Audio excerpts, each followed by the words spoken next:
They tried to force me to sell after the HOA president's son landed a contract tied to my land, so I exposed the entire kickback scheme in court and watched their empire collapse overnight. I live on 2 acres at the edge of a lakefront community in central Florida, a place of neat stucco homes, palm-lined drives, and rules about everything from mailbox height to the tint on your windows. My house was older, pale yellow with a wide-screened porch my father built in 1989, long before the HOA existed.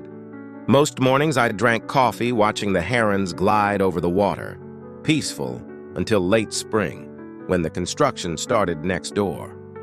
A new development planned for 30 luxury townhomes. My land bordered their entry road, and I could already hear the diesel engines at dawn.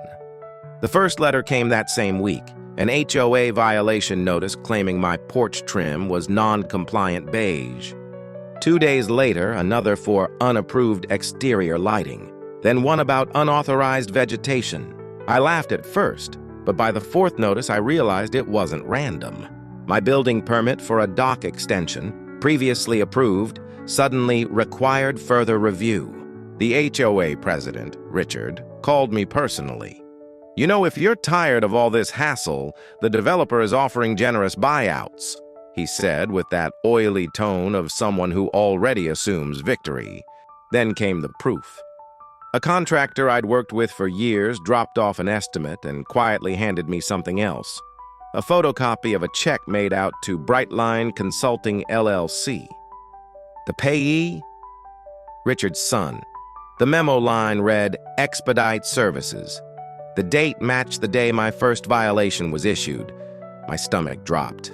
I spent nights digging through county records, public contracts, vendor lists, payment schedules. I filed a public records request with the city planning office. 2 weeks later, a clerk called me. "You might want to pick these up in person," she said. The folder she handed me was thick. Emails, invoices, and correspondence showing Brightline was being paid monthly to facilitate HOA cooperation. When I confronted Richard at the next board meeting, he smirked. "You're reading too much into business arrangements," he said. I smiled back.